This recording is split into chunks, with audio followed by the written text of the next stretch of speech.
Force and Moana Pasifika. Moana Pasifika 28, Force 48. Bit of a hiding. Force boys come to New Zealand. Will come to Mount Smart Stadium where they've been in New Zealand and yeah, put on a pretty big scoreline over the Force. We'll go through some key events, some stats, and the upcoming fixtures for the final round. You guys can let me know your thoughts on how this game went. I mean, admittedly, of all the teams that you would have wanted to have a disrupted season, like having to play 2 games in a week kind of thing, Moana Pasifika being a new team is probably not the ones you would have wished it on.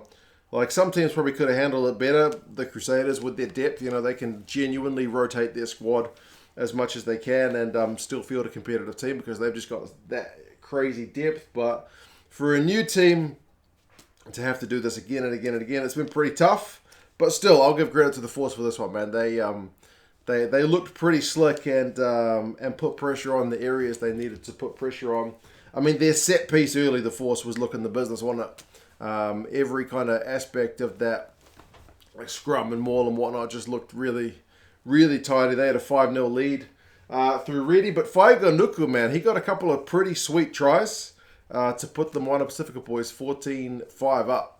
Good bit of pace, power, and also just reading the space from him. But then Almoa gets a yellow card for a tip tackle on Kahui, and wouldn't you believe it, the Force boys punished them. Andrew Reedy involved again down the touchline. The big hooker, getting it to Mateele, gets it to McIntyre. And then it looks like Thrush has put the Force boys ahead right before halftime, but it's ruled out for a knock-on, which he didn't like. But Ralston ended up going over a few minutes later. So it's like 19-12 at halftime, which is still pretty much game on compared to this final scoreline. I mean, the possession and territory has been pretty close. The Force have edged it 53-47 in that first half. Moana Pasifika's had 3 clean breaks to 1. Probably 2 of those, I would say, Whainganuku. Offloads, though, the Force 5-1. So, yeah, it's been a good first half. But you can feel the momentums with with the Force, at the end of that first half. And it continues into the second half.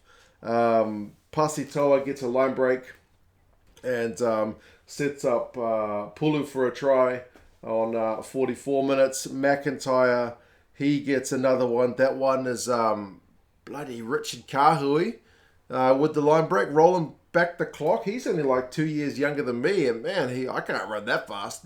Even when I was young, I probably couldn't run that fast. It's surprising. He's got some legs, and he goes for it. McIntyre did look held up, to be fair, but they looked at it, and then I think it was Pryor that came in and helped ground it, so they give the grounding 31-14. It's starting to look like Moana Pasifika dead and buried, but these boys are at home. They got a small crowd there on a Tuesday. It's not easy to get fans out on a work day, but especially not when you got work the next day. Lindenmuth keeps them in the game, 21-31, but then Pugh hits back, so it's real tit for tat. Anstey with the line break that time, she showed some good form, so 41-21 is that 20-point lead.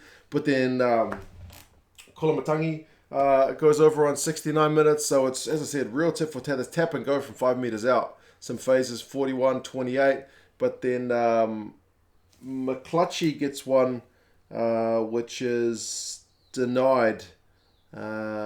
What did the TMO deny that for? Obstruction, eh? That one looked like, the McClutchy try looked like the Force's bonus point was going to be dead and buried.